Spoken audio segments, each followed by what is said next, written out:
Et avec les enseignements de Rabbi Nachman. On a parlé un petit peu de mystique, mais on va voir un petit peu maintenant les enseignements de Rabbi Nachman, parce que l'essentiel, c'est que la mystique doit nous parler. Il ne faut pas que la mystique devienne une théorie, il ne faut pas que ça soit de l'algèbre, mais il faut que la mystique puisse nous apporter quelque chose dans notre vie de tous les jours.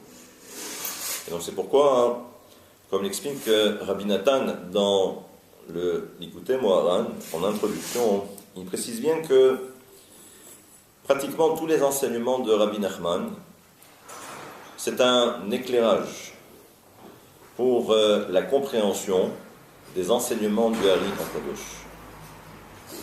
Et donc c'est pourquoi, dans le Likutei Moharan, il existe différents enseignements, et qui sont ce qu'on appelle des Torot, des Torah au pluriel. Et là, ce que l'on va découvrir ce soir, c'est la Torah 8.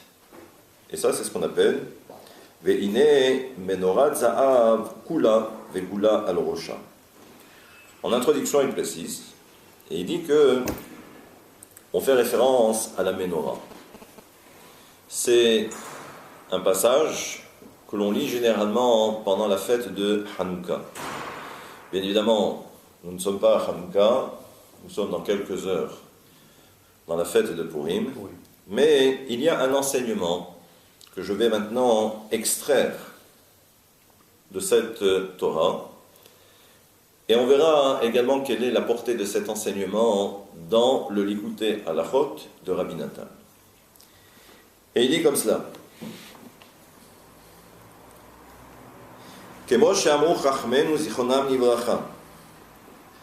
que disent nos sages dans le traité de Shabbat, En mita belochet. Il n'y a pas de mort sans faute. Ve'en yesurin belo avon. Et il n'y a pas de souffrance sans transgression. Donc ça veut dire quoi? Ça veut dire que ça ne sert à rien de discuter et d'expliquer une situation, mais ce que nous enseigne directement maintenant et de façon explicite, c'est que lorsque on traverse des épreuves, c'est qu'il y a forcément une raison. Et cette raison est induite, malheureusement, à cause de nos fautes.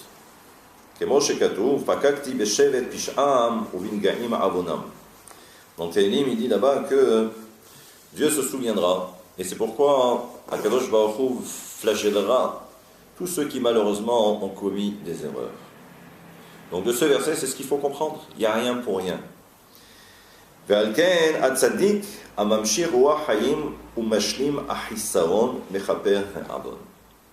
là, ce que nous dit ici Rabbeinu, c'est que la force du tzaddik, c'est justement d'insuffler en l'homme cette notion de vie, de haïm. Et il dit parce que, malheureusement, lorsque l'on commet une erreur, ce souffle de vie s'amenuise, se raréfie, et ensuite, c'est pourquoi l'épreuve. Et donc, c'est pourquoi seul le tzaddik est capable d'insuffler à l'homme cette vitalité qui est absente, et qui n'est autre que la conséquence de nos fautes. Et il dit comme cela.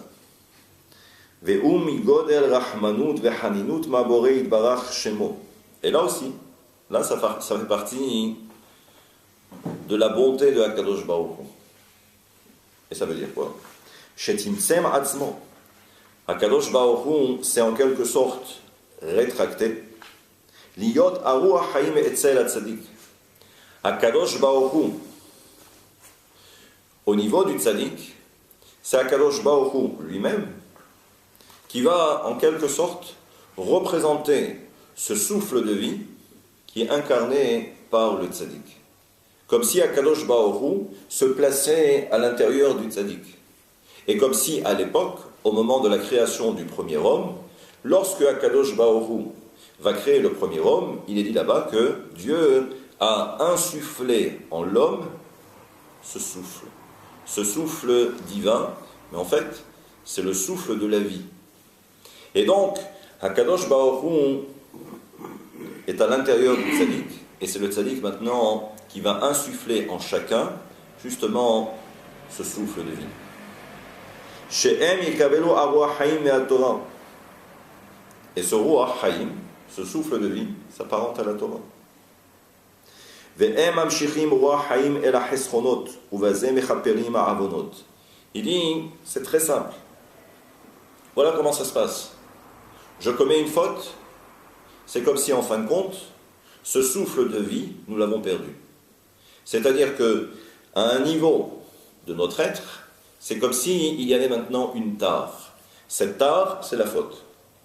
Et la conséquence, c'est que l'on a supprimé ce souffle de vie, qui est censé normalement animer chaque parcelle de notre être.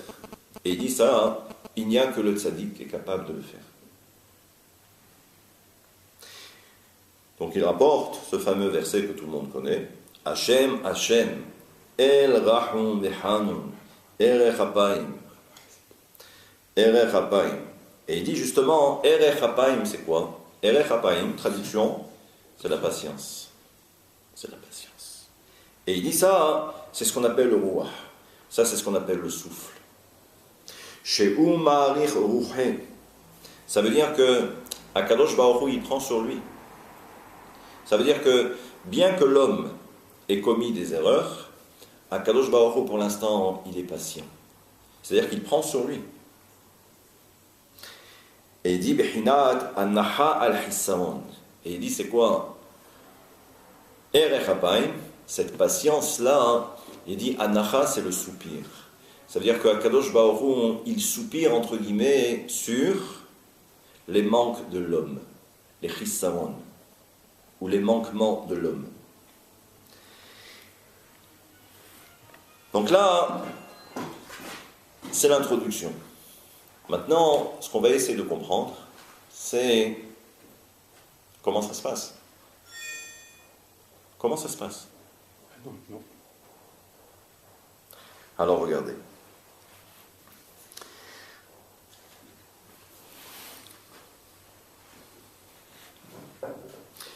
Ve'ainyan, ki yesh dalet yesodot.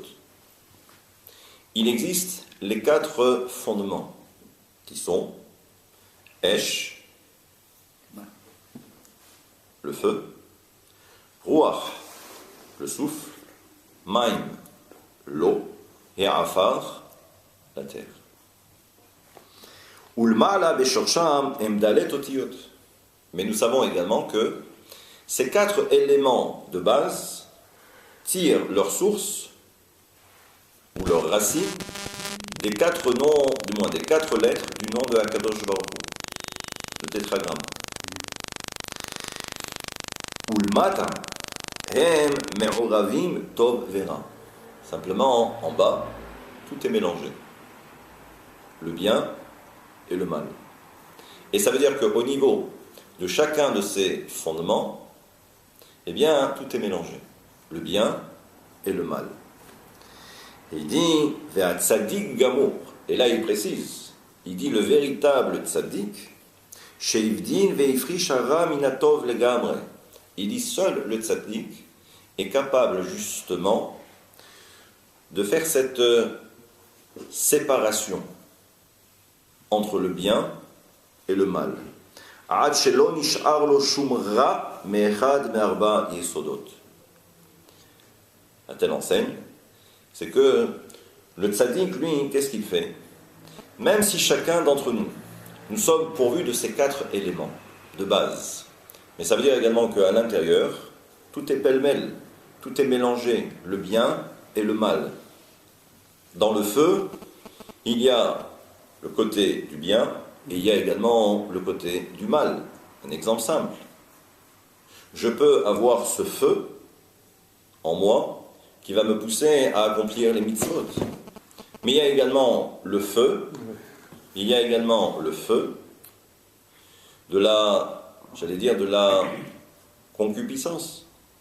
C'est-à-dire, autrement dit, les ta'avot, les plaisirs, les désirs de ce monde. Et là, c'est vrai que l'homme bouillonne à l'intérieur. Donc ça veut dire qu'il y a les deux aspects. Il y a le bien et il y a le mal. Et là, je ne donner qu'un exemple.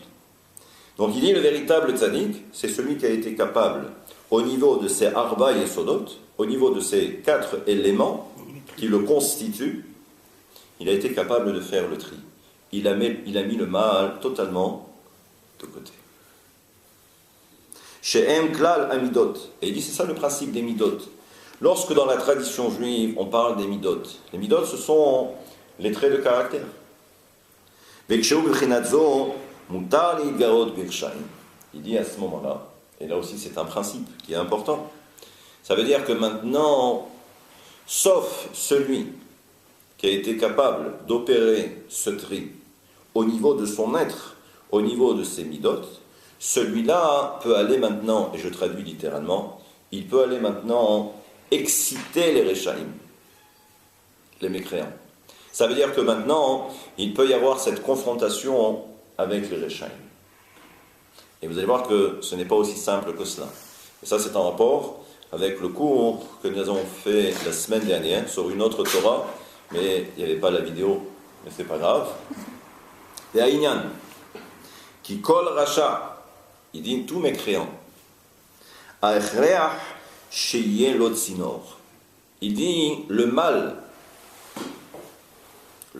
par définition, a également son propre conduit. Sheikabel derech sham haruach shelo, leashlim achisaron.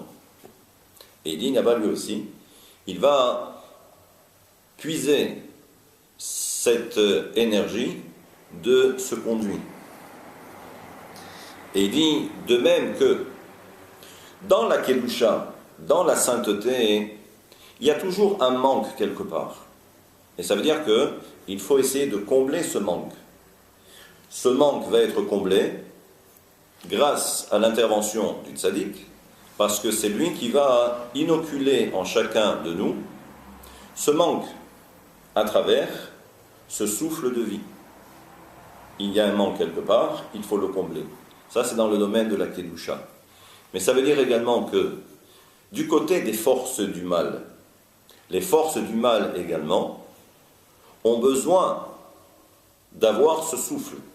Mais ça ne sera pas le souffle de vie, mais ça sera un autre souffle. Parce que les forces du mal également ont toujours cette volonté de grandir. Et donc, pour les forces du mal aussi, il y a un manque. Et donc, il faut trouver un conduit qui va leur permettre également de combler ce manque. Et d'atteindre la shlimut, d'atteindre la perfection, mais j'allais dire presque du côté obscur. Du côté du mal. Et il dit donc, Ve'at tzinor, il dit non mais d'où provient donc ce tzinor, ce conduit? Il provient d'où? Derech hamida ra'a me'arba yesodot sheimshir. Il dit en fait d'où ça provient? Il dit puisque les 4 éléments de base qui nous constituent, il y a le bien et il y a le mal. Mais pour le rachat, c'est surtout le mal qui est en lui qui l'emporte. Donc ça veut dire que ce conduit-là s'apparente aux 4 éléments de base dans lesquels intervient également le mal.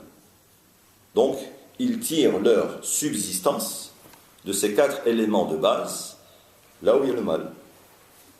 Veigbir, ou derech ve'atzinor shemekabel derech sham aruach haim shelo, leashlim chesrono.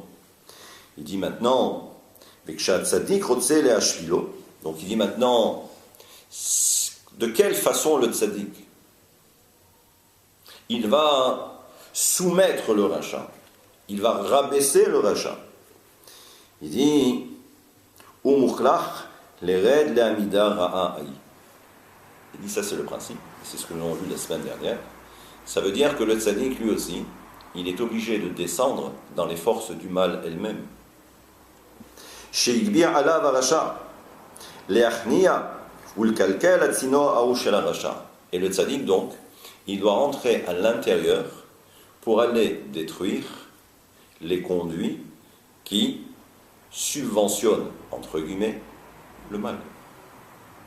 Donc, je ne sais pas si vous imaginez, ça veut dire que Une bagarre entre les deux. ça veut dire que le tzaddik, il doit descendre.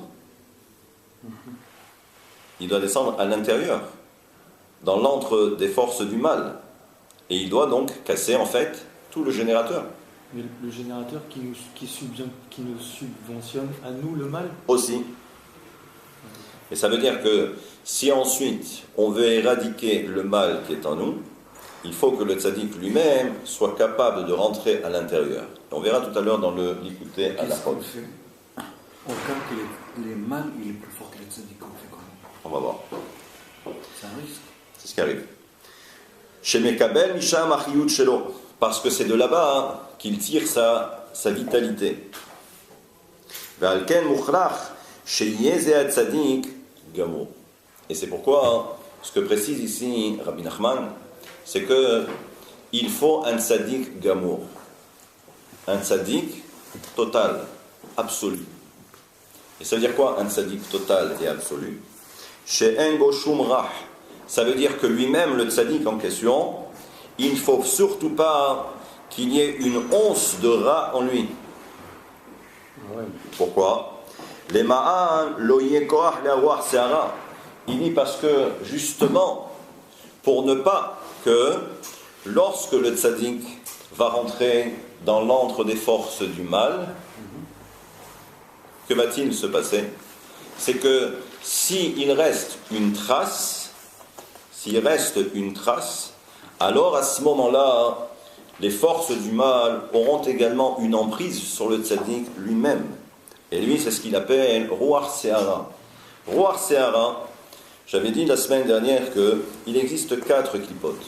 Il y en a une que l'on appelle Klipat Noga, et c'est sur cette Klipat Noga que l'homme doit travailler. Ensuite, il y a les 3 autres clipotes, les 3 autres écorces, qui, elles, représentent le mal absolu. Et l'une d'entre elles s'appelle Ruach Se'ara. Ruach Se'ara, c'est quoi? C'est la tempête. Et là aussi, on voit apparaître également la notion de Ruach. Et paradoxalement, ou en fait, de l'autre côté, il y a également ce qu'on appelle Ruach Haïm. Il y a Ruach Se'ara du côté des forces du mal, et il y a Ruach Haïm du côté de la Kedusha.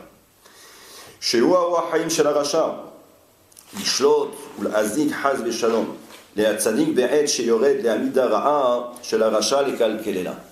Et donc il dit que lorsque le tzaddik, lui, va descendre dans les forces du mal pour supprimer le rachat, mais il faut aller à la base, à la source. Il ne faut surtout pas que le tzaddik ait une quelconque emprise, d'accord, sur le tzaddik, les forces du mal. Et il dit pourquoi? Là réside, c'est là où réside toute la difficulté. C'est là où réside toute la difficulté. Donc apparemment, on voit que le véritable tzaddik, c'est celui qui descend à l'intérieur. Et ça veut dire qu'il faut aller à la source. Mais, comme on va le voir maintenant, ça peut représenter un danger. C'est que si le véritable tzaddik n'est pas totalement tzaddik, ça veut dire quoi? Ça veut dire que il peut y rester, et ça veut dire que il peut y avoir un problème. Ça veut dire que même s'il y a une trace qui est infime, malheureusement, même ce tzaddik-là, il ne pourra pas s'en sortir.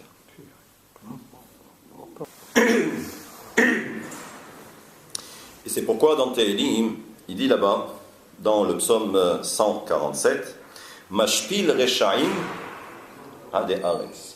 C'est-à-dire que il va soumettre, il va rabaisser les Reshaim, les mécréants, Ade Ares, jusqu'à terre, jusqu'à la terre. Et là-bas, Rabbi Nachman nous dit, si vous prenez les premières lettres, Mashpil, même, Resh de Reshaim, Aïn de Adé et Aretz avec la lettre Aleph, il nous dit ça représente quoi? Esh, Ruach, Maim, Afar. C'est-à-dire, ce sont les premières lettres des 4 mots que nous avons cités et qui sont les 4 éléments de base. She'em kol ha'arba yesodot. Ce sont les 4 éléments. She'em klal kol hamidot. Et nous savons également que tous les traits de caractère de l'homme sont représentés par ces 4 éléments de base. She'tzrichim levareram beve'ur gamur. Et là, il faut faire un tri. Et il faut qu'il y ait un tri total. Et il ne faut surtout pas qu'il y ait, ne serait-ce que, une trace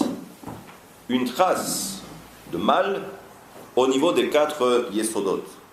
Ve'azai ou tzadik gamur. Ça, c'est ce qu'on appelle le tzadik gamur. Keshemavdil ara me'arba yesodot. Le tzadik gamur, c'est celui qui a éliminé tout le mal qui était contenu dans les 4 éléments de base. Azai ou mashpil reshaim ade ares. Alors oui, lui, il peut maintenant rabaisser, soumettre les reshaim. Quand je dis les reshaim, vous l'aurez bien compris, c'est ce qu'on va appeler les forces du mal. Ma shengen sheno gamur. Et il dit, ce qui n'est pas le cas lorsque l'on a affaire à un tzaddik qui n'est pas gamour. Et c'est quoi un tzaddik qui n'est pas gamour? Av she'en shum avera. Bien que ce tzaddik-là, il n'a commis aucune erreur. Donc on pourrait dire que c'est un tzaddik gamour. Afapichen. Adain lo ibdin hara legamre ve'ara adain bechor. Il dit simplement, même si ce tzaddik-là, il n'a commis aucune faute. Mais ça ne veut pas dire pour autant que le mal en potentiel n'est pas présent chez lui. Ve'alken asur lo livgaot barshaim. C'est pourquoi il ne faut pas qu'il s'amuse à aller titiller en quelque sorte les reshaim. Yesh makom le'ara le'echosbo. Il dit parce que dans ce cas de figure, les forces du mal auront toujours une emprise. Bien que lui n'ait commis aucune faute, son seul problème maintenant, c'est quoi? C'est que le mal en potentiel est là. Ve'yuchal le'azik lo haz ve'shalom. J'arrive.